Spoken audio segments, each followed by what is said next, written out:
Pemirsa, seorang warga di Kabupaten Asmat, Papua Selatan tewas tertembak oknum anggota TNI saat mengamuk serta membahayakan warga lain. Ya, akibat kejadian tersebut, pemirsa, ratusan warga distrik Agats membakar pos Satgas kewilayahan Yonif 123 Raja Wali.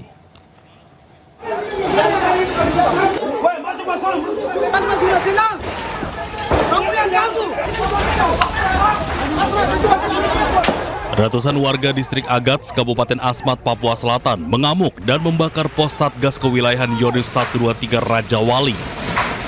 Aksi warga tersebut dilakukan diduga karena keluarga dan warga kecewa saat korban tewas tertembak oleh oknum anggota TNI Yonif 123 Raja Wali saat berupaya menenangkan korban yang sedang mabuk dan mengamuk. Dalam pesan tertulisnya, Kapendam 17 Cendrawasih Kolonel Infantri Chandra Kurniawan menyebutkan insiden tersebut bermula ketika oknum Satgas Yonif 123 Raja Wali berupaya menenangkan warga yang sedang mabuk dan menyerang serta membahayakan warga lainnya. Namun saat ditenangkan, oknum warga yang dipengaruhi minuman keras itu justru menyerang anggota Satgas Yonif 123 Raja Wali menggunakan senjata tajam. Karena terdesak, oknum TNI mengeluarkan tembakan peringatan yang mengenai korban dan akhirnya meninggal dunia di lokasi kejadian. Kapendam menambahkan saat ini pihaknya masih menelusuri kronologi kejadian sebenarnya dan akan mengambil tindakan tegas terhadap oknum TNI yang melakukan penembakan. Pasca penembakan itu, aparat gabungan TNI Polri beserta tokoh agama dan masyarakat turun ke lokasi dan berupaya menenangkan sekaligus membubarkan warga. Dari Jayapura, Papua, Cornelia Mudumi, iNews melaporkan.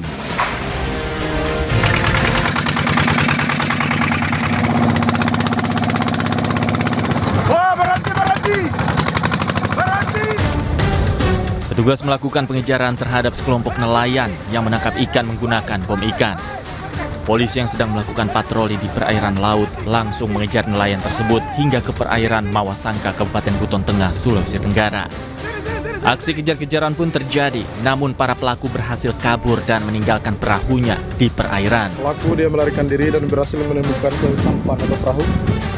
Dari perahu nelayan, polisi menemukan bom ikan dan alat menyelam yang digunakan para pelaku untuk menangkap ikan. Kami melaksanakan kegiatan patroli bersama dengan Direktorat Polair dan pemerintah desa Waburense. Kami menemukan adanya penyalahgunaan bahan peledak yaitu berupa bom ikan yang terletak di sekitar desa Kanapanapa. Kini polisi masih melakukan penyelidikan untuk mengungkap para pelaku bom ikan yang meresahkan warga dan nelayan setempat. Dari Buton Tengah, Sulawesi Tenggara, Andi Eba, iNews melaporkan. Pemirsa, Wali Kota Gorontalo mengamuk dan nyaris baku hantam dengan salah satu anggota Ormas. Kemarahan dipicu aksi sejumlah anggota Ormas yang menghentikan pengerjaan proyek nasional Kampung Nelayan yang berada di Leato Selatan.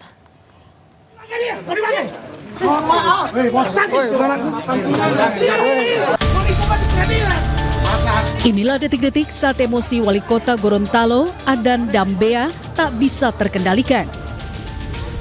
Dirinya mengamuk dan bersitegang dengan salah satu oknum anggota Ormas Kenamaan Nasional. Bahkan sang wali kota nyaris baku hantam dengan oknum anggota Ormas tersebut.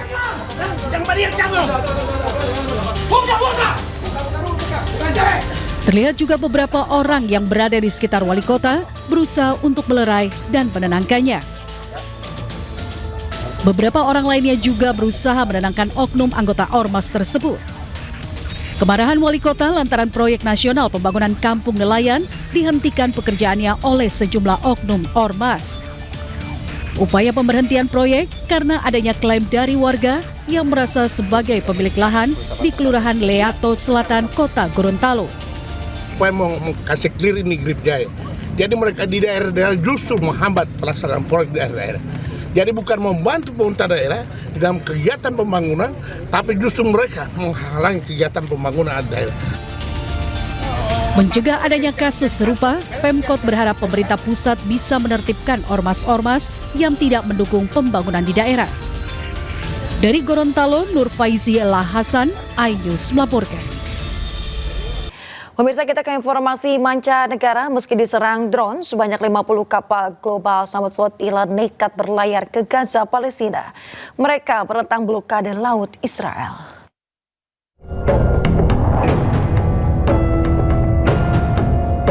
Meski mendapat tekanan politik dan serangan udara di perairan internasional, Armada Bantuan Internasional Global Samud Flotilla atau GSF menegaskan akan tetap berlayar menuju Gaza untuk menentang blokade laut Israel. Pernyataan ini disampaikan penyelenggara sehari setelah Italia mendesak mereka menerima kompromi untuk menurunkan bantuan di Siprus. Armada yang beranggotakan sekitar 50 kapal sipil ini sempat diserang pesawat tanpa awak pada Rabu pekan lalu di perairan internasional sekitar 56 km dari Pulau Gavdos, Yunani. Meski salah satu kapal terdepan mengalami kerusakan mekanis, penyelenggara memastikan armada tetap melanjutkan perjalanan. Kapal-kapal tersebut ditargetkan tiba awal pekan depan di perairan Gaza. Pemerintah Yunani sendiri menyatakan menjamin keamanan pelayaran armada selama berada di lepas pantai negara tersebut. Pemirsa, aksi unjuk rasa pro-Palestina di sejumlah negara Eropa terus menggema.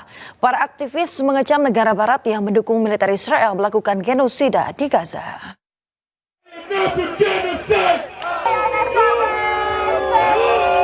Ratusan demonstran pro-Palestina berkumpul di Amsterdam, Belanda, Minggu siang.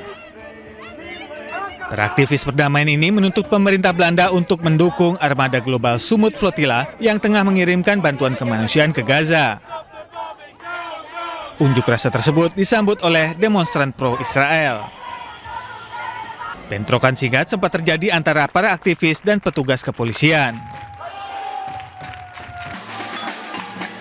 Ribuan demonstran menggelar pawai di kota Nijmegen, Belanda, Sabtu lalu. Jelang pemilihan umum nasional, massa mengecam kelompok fasisme sayap kanan.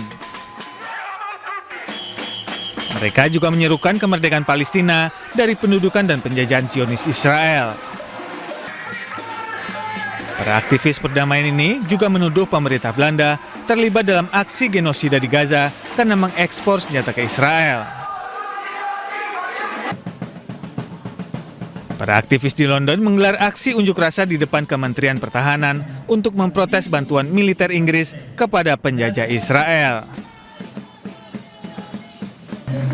Para pengunjuk rasa menuduh militer dan intelijen Inggris memasok informasi strategis tentang Gaza kepada IDF sejak pecahnya perang Israel-Hamas. Sejak Desember 2023 diketahui ada lebih dari 600 penerbangan mata-mata Inggris yang dikirim ke Gaza.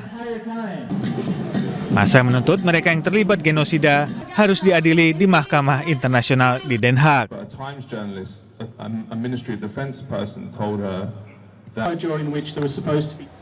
Ya, kita ke informasi dalam negeri. Pemirsa, unjuk rasa ratusan pedagang pasar baru Panyabungan, Mandailing, Natal berujung bentrok dengan polisi. Bupati akhirnya menjumpai pengunjuk rasa setelah para pengunjuk rasa mengancam akan membakar keranda mayat di depan pintu masuk kantor Pemda.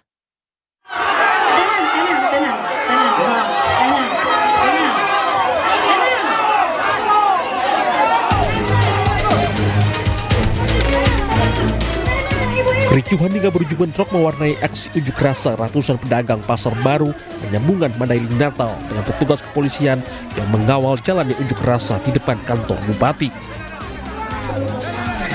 Para pengunjuk rasa didominasi emak-emak pedagang ini memaksa merangsek masuk ke dalam kantor bupati setelah bupati enggan menemui mereka.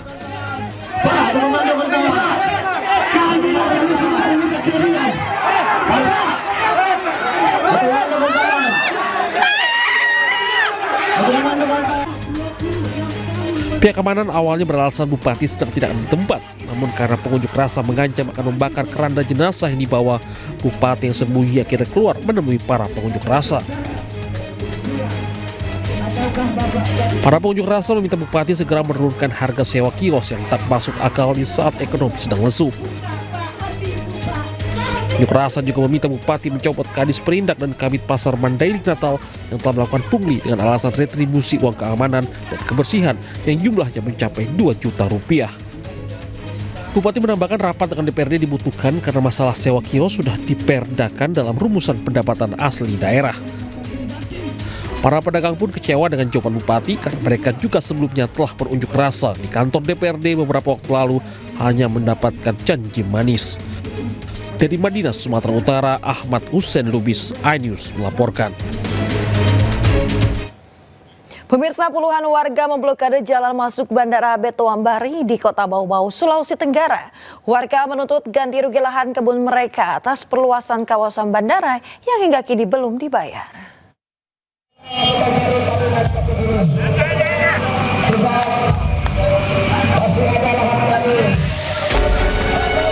Puluhan warga Lipu Kato Bengke kembali memblokir jalan masuk ke Bandara Beto Ambari di Kota Bau-Bau, Sulawesi Tenggara.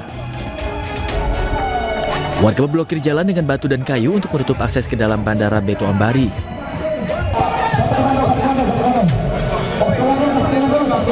Aksi ini dilatar belakangi tuntutan ganti rugi lahan kebun warga atas perluasan kawasan bandara yang hingga kini belum terbayarkan.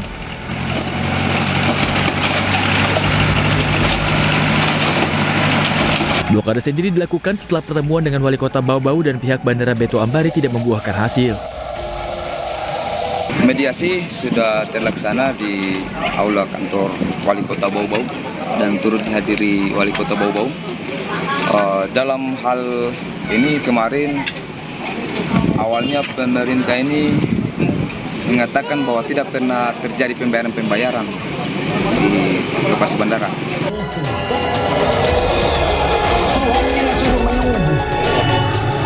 Aksi blokade akses bandara menyebabkan satu penerbangan dari Makassar Bandara Beto Ambari dibatalkan. Warga mengancam akan terus memblokir jalan masuk ke bandara sampai ganti rugi lahan kebun mereka dibayarkan. Dari Kota Bau-Bau, Sulawesi Tenggara, Adi Eba, iNews melaporkan. Pemirsa, kecelakaan lalu lintas terjadi melibatkan 2 unit truk dan 1 sepeda motor di Jalan Lintas Sumatera.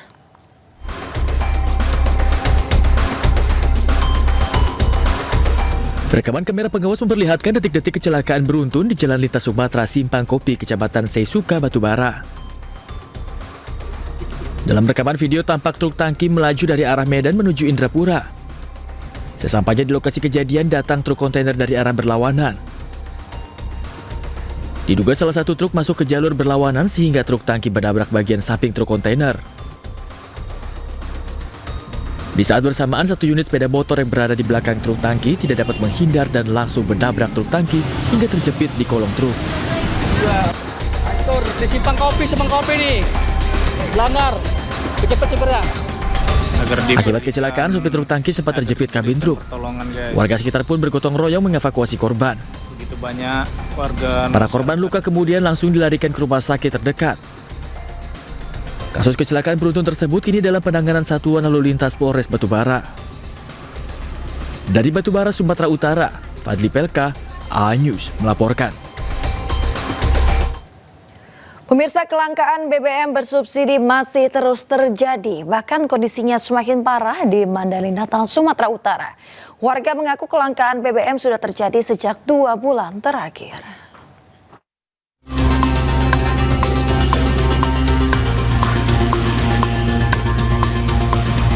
Ratusan kendaraan harus antre berjam-jam di SPBU yang masih menjual BBM bersubsidi di Mandailing Natal, Sumatera Utara. Warga mengaku harus antre karena sudah 2 bulan terakhir BBM bersubsidi jenis Pertalite dan solar sulit didapatkan. Selain harus mengantre, warga juga harus datang lebih pagi karena menjelang siang SPBU sudah kehabisan stok BBM. Ada sih bang, tapi sama aja bang. Sama juga kondisinya gini. Ya, sama semua bang. Ini udah berapa lama ini gini terus ini bang? Ini mah udah lama banget nih. Yang jelasnya 2 bulan inilah bang. Begini terus? Iya bang. Akibat antre di SPBU, warga mengaku aktivitas mereka terganggu dan penghasilan juga ikut menurun karena kehabisan waktu mengantri di SPBU. Dari sidak yang dilakukan pihak DPRD beberapa waktu lalu, didapat kelangkaan terjadi karena pasokan BBM yang terbatas. Pihak SPBU hanya mendapat jatah 8 ton BBM untuk Pertalite maupun solar, sementara kebutuhan BBM di Mandailing Natal sudah melampaui jatah yang diberikan Pertamina. DPRD mendesak pemerintah daerah Mandailing Natal segera menyurati Pertamina agar mendapatkan tambahan kuota BBM.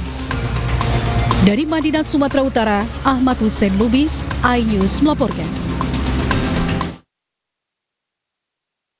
Warga di sebuah lahan kosong di Tangerang, Banten. Pada saat ditemukan warga, kerangka manusia terlihat berserakan di atas tanah. Di dekat kerangka manusia ini juga ditemukan kain kafan yang sudah lusuh.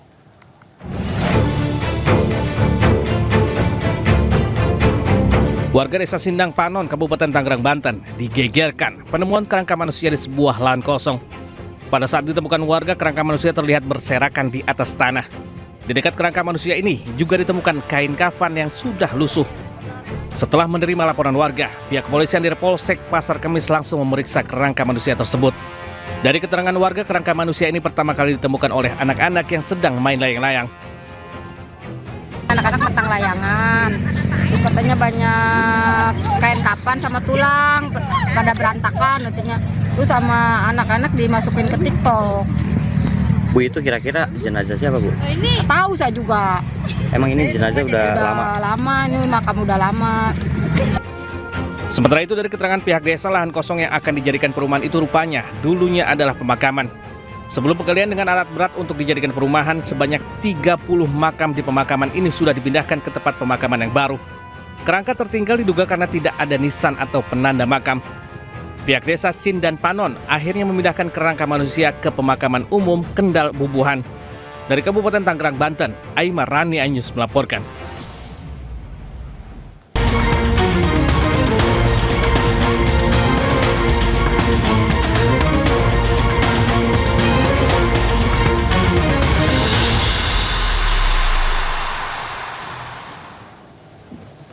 Pemirsa, evakuasi korban ambruknya pondok pesantren Al-Qazini di Buduran, Sidoarjo, Jawa Timur terus dilakukan hingga Selasa dini hari.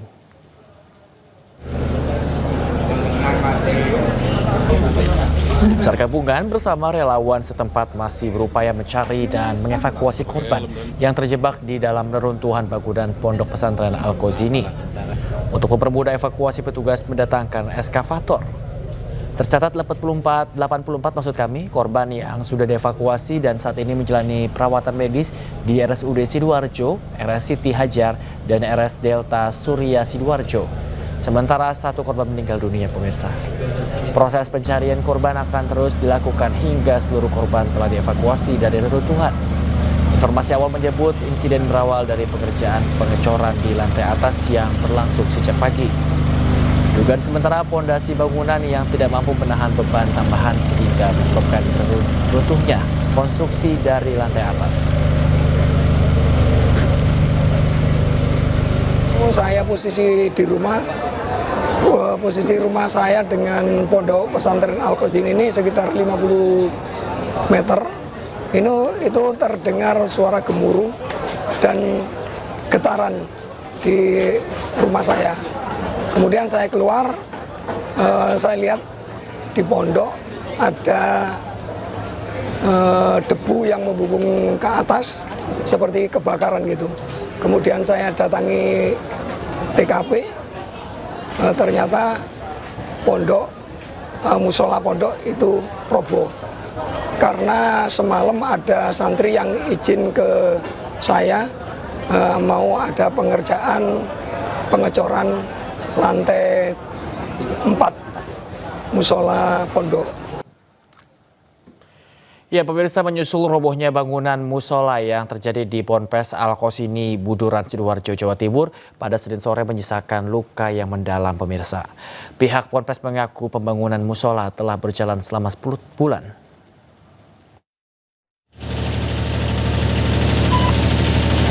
Proses evakuasi terus dilakukan oleh tim BPBD Jatim untuk mencari korban tertimbun bangunan musola yang roboh di Ponpes Al-Qazini, Buduran, Sidoarjo.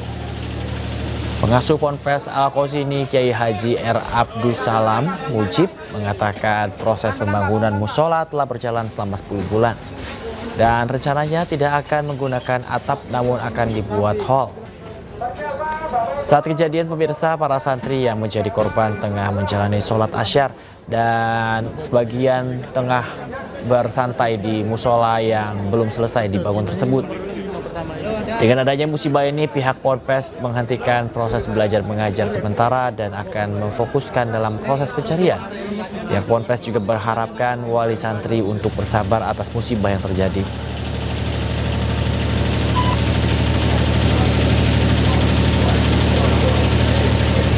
Selesai itu, itu sudah selesai. Baru selesai ya? Katanya selesai hari ini berarti ya? Dengan suaranya berarti selesai hari ini? Selesai kata dia. Jadi bangunannya punya izin atau? Nah itu nggak tahu. Saya kira enggak lah. Di sini semuanya sama. Mungkin nggak pakai. Jadi sepertinya ini menopang cor tidak kuat katanya. Jadi mendekat ke bawah seperti bom di bawahnya. Izin pakai untuk penambahan lantai ini, rencana lantai 3 ini mulai dari kapan? Yang bertahap mulai penambahan pembangunan dari atas ini? 10 bulan. Untuk mengetahui situasi terkini, kami telah terhubung dengan jurnalis iNews Pramono Putra di Pondok Pesantren Al-Qosini, Sidoarjo, pemirsa. Ya, selamat pagi Pramono, seperti apa proses evakuasi di sana? Ya, selamat pagi Bayu dan pemirsa. Saat ini saya berada di lokasi bencana runtuhnya gedung Pondok Pesantren Al-Qosini yang ada di kawasan Sidoarjo. Bisa saya laporkan kondisi pagi ini masih sama dengan kondisi tadi malam, di mana proses evakuasi dengan menggunakan alat berat belum dilakukan karena petugas mengindikasi masih ada korban yang hidup yang berada di bawah lokasi reruntuhan. Dan kondisi pagi ini memang cukup berbeda dengan kondisi semalam, di mana semalam banyak santri maupun warga yang berkumpul di lokasi. Namun untuk pagi ini semuanya masih tampak sunyi. Sejumlah petugas yang akan mengevakuasi dari BPBD Jatim maupun dari Basarnas rupanya pagi ini masih istirahat dari menunggu proses berikutnya. Demikian Bayu. Ya, Pramono, apakah ada alat berat yang nantinya akan dilibatkan dalam evakuasi ini, Pramono? Ya, baik Bayu. Sejak semalam hingga pagi ini ada 2 alat berat yang disiapkan, jenis ekskavator. Ekskavator kecil disiapkan di sisi timur bangunan yang runtuh, sementara ekskavator yang besar disiagakan tepat di belakang ekskavator yang kecil. Sementara sejumlah keluarga korban juga masih tampak menunggu hasil evakuasi terhadap korban yang diduga masih hidup dan masih berada di bawah reruntuhan.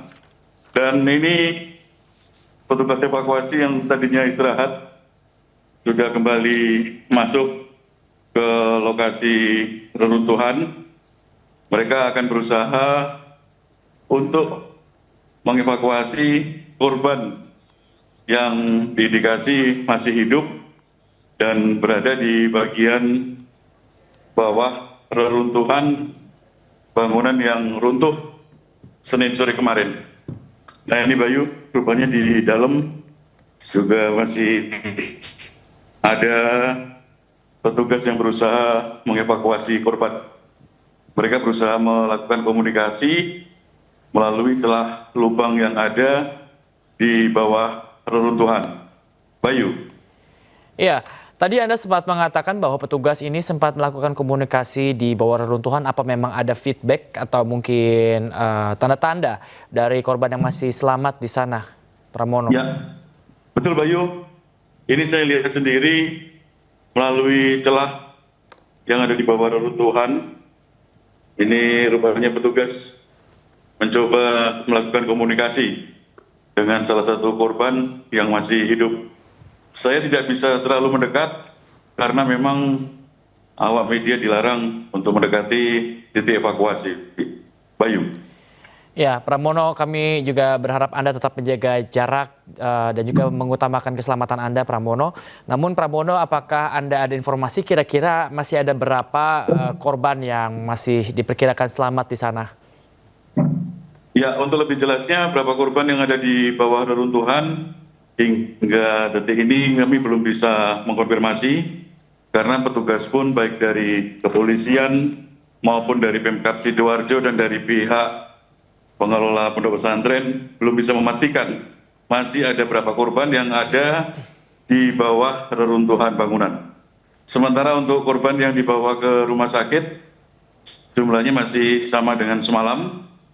Ada 78 korban luka yang terbagi dirawat di 2 rumah sakit, yaitu di RSUD Sidoarjo dan Rumah Sakit Siti Hajar Sidoarjo. Bayu. Ya, besar harapan kita semua agar korban yang masih diindikasikan selamat di sana ini bisa diselamatkan pada pagi hari ini. Mungkin kita harapkan ada banyak yang mungkin nanti ditemukan selamat, Pramono. Terima kasih Pramono atas laporan Anda. Tetap jaga keselamatan Anda, Pramono, di sana, dan selamat bertugas kembali, Pramono. Dan pemirsa, seperti yang dikatakan Pramono tadi, sebagian korbannya telah dilarikan ke rumah sakit dan kami akan mengajak Anda pemirsa untuk langsung menuju ke Rumah Sakit Siti Hajar Sidoarjo untuk mengetahui kondisi korban dan berapa jumlah korban yang dirawat di sana. Langsung saja kita akan bergabung dengan rekan Yoyo di sana yang sudah berada di Rumah Sakit Siti Hajar. Selamat pagi Yoyo. Bagaimana kondisi korban dan apakah ada tambahan korban yang dilarikan ke sana? Ya, selamat pagi Bayu. Ya pemirsa, dapat kami laporkan bahwa saat ini saya berada di Rumah Sakit Siti Hajar yang berada di Kota Sidoarjo. Di tempat ini terdapat 45 korban yang dibawa dan sempat dirawat di Rumah Sakit Siti Hajar ini, sedangkan 34 lainnya dirawat di Rumah Sakit daerah Sidoarjo, dan dari data yang kami terima juga terdapat sekitar 4 orang yang dirawat di Rumah Sakit Delta Surya. Barusan saya meminta informasi dari petugas rumah sakit yang berada di sini. Tercatat hingga pagi ini sudah terdapat 30 pasien yang sudah diperbolehkan pulang karena mereka hanya mengalami luka ringan. Sedangkan hingga pagi ini tercatat terdapat 11 orang yang masih dirawat, bahkan mendapat perawatan inap di Rumah Sakit Siti Hajar ini. Dari 11 tersebut tercatat terdapat 3 pasien yang akan dijadwalkan melakukan operasi pada pagi hari ini. Kemudian juga ada data yang terdapat di Rumah Sakit Siti Hajar ini juga 1 orang terpaksa dirujuk di Rumah Sakit Sakinah Mojokerto untuk mendapat perawatan saraf. Demikian Bayu. Ya. Sementara itu Yoyo, apakah sudah banyak juga keluarga yang sudah berdatangan di sana, Yoyo?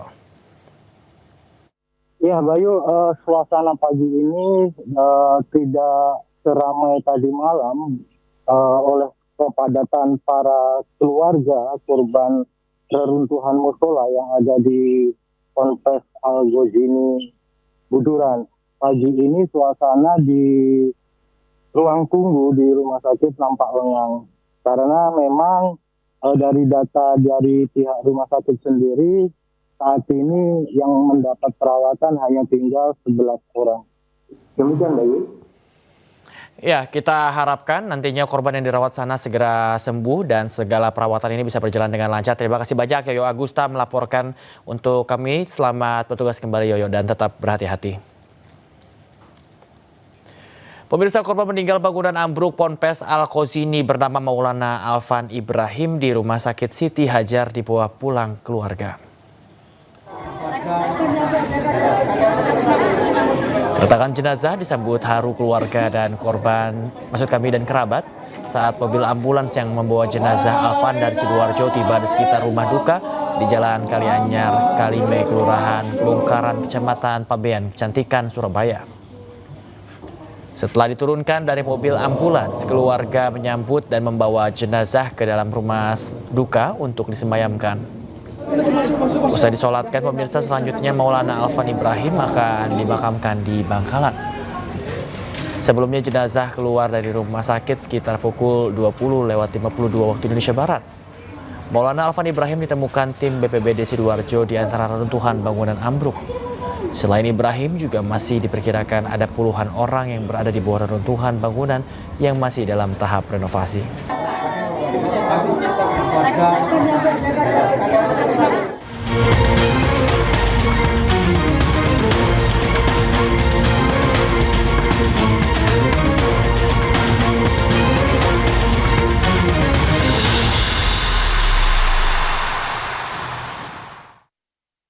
Pemirsa, maraknya kasus keracunan massal akibat program makan bergizi gratis di berbagai daerah Jawa Barat memicu keresahan orang tua siswa.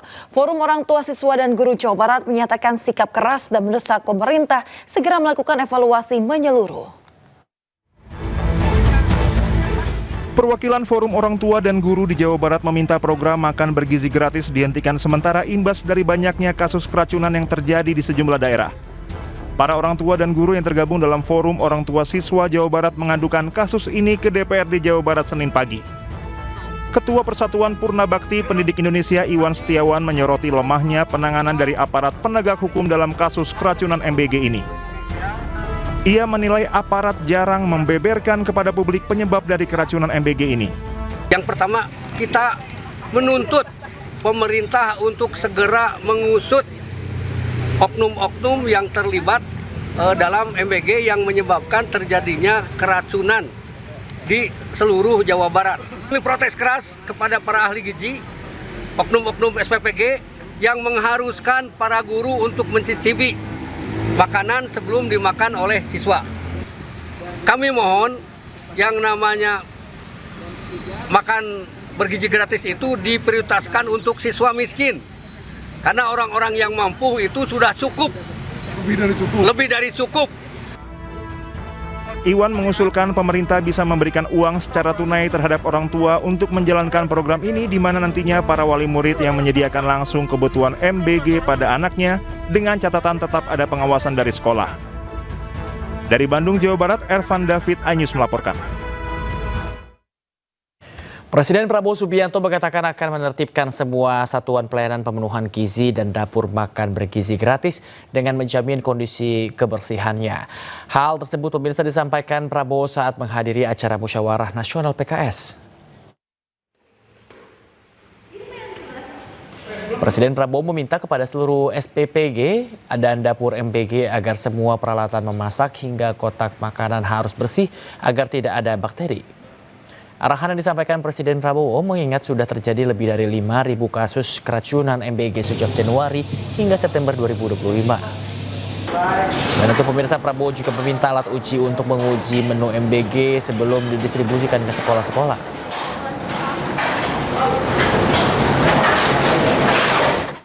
Makanya kita tertibkan semua SPPG, semua dapur, kita sudah bikin SOP. Semua alat harus dicuci pakai alat yang modern, tidak terlalu mahal, untuk membersihkan, membunuh semua bakteri.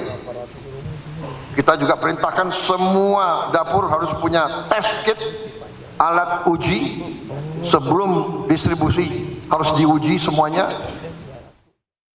Pemirsa, Presiden Prabowo Subianto telah memanggil Kepala Badan Gizi Nasional Dadan Hindayana. Dadan menyebut ada sejumlah instruksi dari Presiden Prabowo terkait makan bergizi gratis.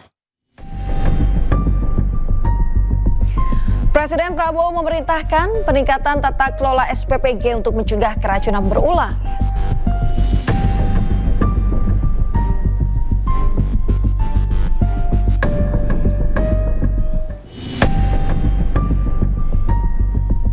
Ya, Kemudian Prabowo Subianto juga meminta agar SPPG memiliki koki yang terlatih. Ia juga meminta dapur yang memproduksi menu MBG dilengkapi dengan alat rapid test untuk mengecek kualitas makanan.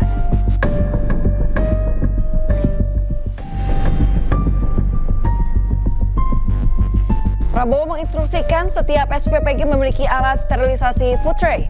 Ia juga memerintahkan SPPG memasang filter air untuk menjamin kualitas air yang digunakan.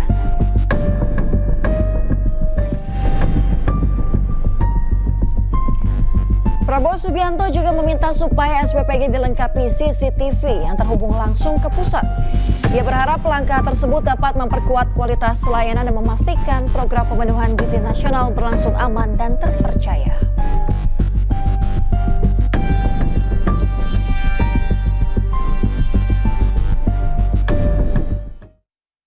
Presiden Prabowo Subianto menyinggung aksi demo di sejumlah daerah pada beberapa waktu lalu. Menurutnya para pendemo bukan pejuang demokrasi, melainkan pihak yang sengaja membuat kegaduhan dan memecah belah bangsa. Saudara-saudara sekalian, masalah ini ternyata menyinggung kekuatan-kekuatan besar yang selama ini menikmati penyimpangan sistemik ini. Menikmati penyimpangan sistemik ini. Dan mungkin mereka terusik, mungkin mereka sedang menyusun perlawanan. Dan kita terus investigasi kerusuhan-kerusuhan beberapa saat yang lalu. Yang kita melihat indikasi ada keterlibatan kekuatan-kekuatan tertentu untuk bikin gaduh, untuk menghentikan pembangunan dan kebangkitan ekonomi Indonesia. Karena mereka tidak ingin Indonesia yang makmur.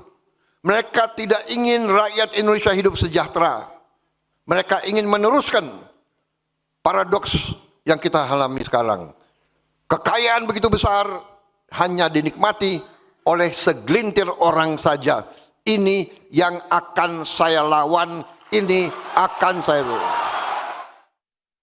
Pemirsa, kelakar disampaikan Presiden Prabowo saat penutupan Munas 6 Partai Keadilan Sejahtera. Prabowo menyebut saat ia menang Pilpres 2024, PKS malah tidak mendukungnya.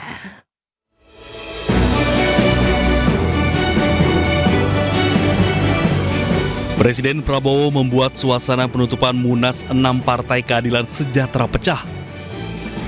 Hal itu terjadi saat Prabowo menyinggung soal PKS yang tidak mendukungnya saat menang Pilpres tahun 2024 lalu. Sambil berkelakar, awalnya Prabowo menyebut jika ada yang ingin belajar kalah, belajar darinya. Sebab ia berulang kali kalah dalam Pilpres. Kemudian Prabowo menyindir halus PKS yang menyebut saat dirinya menang Pilpres, PKS malah tidak mendukungnya lagi.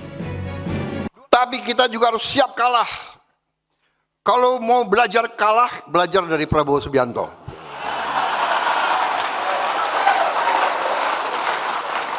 Lima kali pemilihan, 4 kali kalah.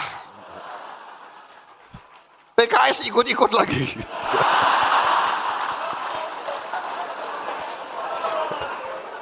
Dua kali dukung gue, 2 kali kalah. Yang gue menang, lu nggak dukung lagi. Usai menyindir halus PKS, Prabowo mengajak semua pihak untuk bersatu membangun negara dan melupakan kompetisi yang sudah lewat.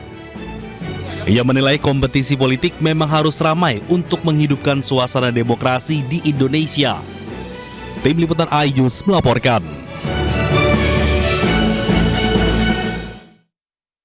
Pemirsa, Muktamar 10 P3 menghasilkan dualisme kepemimpinan. Mardiono dan Agus Suparmanto sama-sama mengklaim sebagai ketua umum terpilih.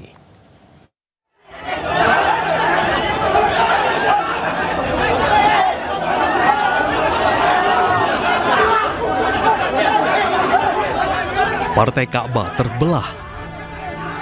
Dualisme kepemimpinan kembali terjadi di Partai Persatuan Pembangunan setelah muktamar yang digelar di Ancol. Bahkan suasana dualisme terasa kental saat kericuhan terjadi ketika muktamar berlangsung.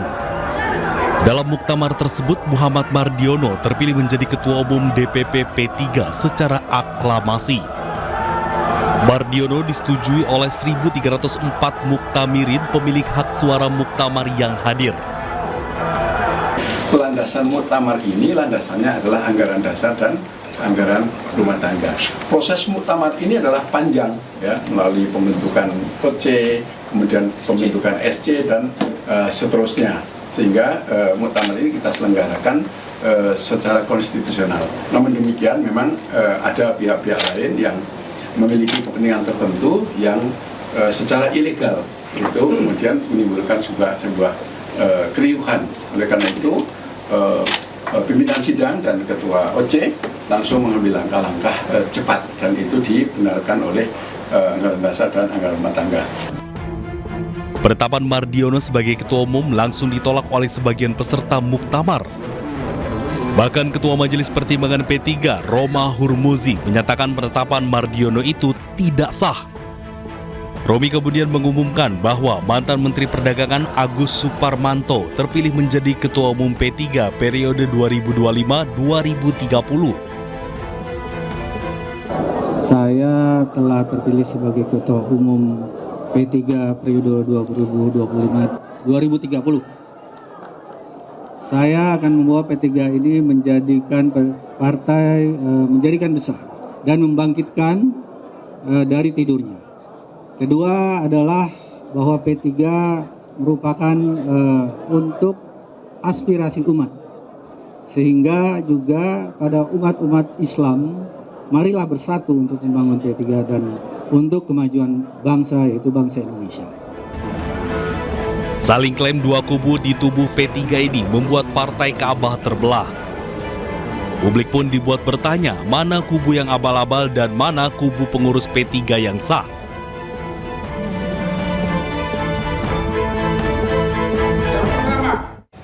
Pemirsa, Ketua Umum P3 Muhammad Mardiono menjenguk kader yang terluka pasca insiden keributan dalam muktamar ke-10 Partai Persatuan Pembangunan P3.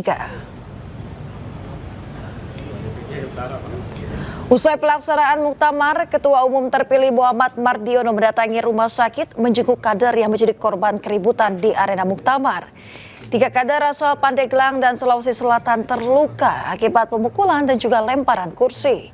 Sementara itu pemirsa, DPP P3 menepis tudingan yang menyebut Mardiono meninggalkan arena muktamar. Menurut mereka, Mardiono baru meninggalkan lokasi setelah sidang ditutup dan konferensi pers selesai untuk kemudian menjenguk korban luka. Melakukan proses lebih lanjut karena adalah tindakan mencederai demokrasi, di mana demokrasi yang dilakukan dengan cara-cara kriminal, ya, dan tidak bisa kita tolerir. Apapun ya yang dia lakukan itu adalah tidak dibenarkan dalam bentuk apapun, karena itu adalah tindakan kriminal. Pemirsa, kenaikan tarif tol yang berlangsung setiap tahun tidak diikuti dengan pemeliharaan jalan tol yang baik. Pengelola jalan tol dinilai abai dan hanya mencari keuntungan dari jalan tol yang dikelola. Kualitas jalan tol ruas Cawang Pluit Tanjung Priok yang dikelola PT Citra Marga Nusapala Persada dinilai kurang baik. Komite Masyarakat Penyelamat Aset Negara menilai kenaikan tarif tol tidak sejalan dengan pemeliharaan jalan yang layak. Kualitas pemeliharaan jalan tol menjadi pemicu gugatan Komite Masyarakat Penyelamat Aset Negara atau KMPAN. Gugatan warga atau citizen lawsuit menyasar Menteri Pekerjaan Umum, Badan Pengatur Jalan Tol, Menteri Perhubungan dan Menteri Keuangan.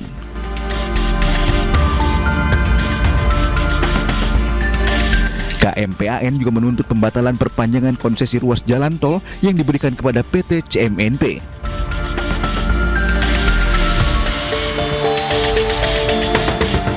Selain itu, gugatan citizen lawsuit juga menuntut pemerintah mengambil alih pengelolaan ruas tol Cawang Tanjung Priuk Jembatan 3, Pluit, dan menjadikan jalan bebas hambatan non-tol. Keresahan itu Terkadang kan mobil yang lewat, yang melintas ini tuh ada yang lubang-lubang di jalan tol itu, padahal setiap tol di mana ada kenaikan tol, tarifnya ada yang masih standar, tapi pemeliharaan untuk tol itu kurang. Gugatan ini supaya yang pemenang tender PT CMP untuk memperhatikan jangan asal membuat jalan begitu saja, tapi benar-benar proyek itu untuk yang terbaik digunakan oleh masyarakat. Sementara Kejaksaan Agung masih menyelidiki dugaan korupsi perpanjangan konsesi jalan tol Cawang Pluit Tanjung Priuk yang dikelola PT CMNP. Pertengahan September kemarin, Kejaksaan Agung sudah memeriksa Fitria Yusuf, anak pengusaha Yusuf Hamka. Itu sudah saya cek, itu tepatnya klarifikasi aja. Klarifikasi terhadap si dalam penyelidikan. Ini kan klarifikasi terhadap yang bersangkutan, dan ini kan masih tertutup sifatnya penyelidikan, belum terbuka. Tapi yang jelas sifatnya penyelidikan, sifatnya klarifikasi yang untuk dimintai keterangan-keterangan terkait adanya aduan-aduan yang sifatnya klarifikasi, kan masih tahap penyelidikan sifatnya. Sidang mediasi yang berlangsung Selasa pekan lalu belum menemui kata sepakat antara penggugat dan tergugat. Sidang akan dilanjutkan dengan pembacaan gugatan di Pengadilan Negeri Jakarta Pusat. Hingga kini, CMNP tidak merespon permohonan wawancara. Tim Liputan iNews melaporkan.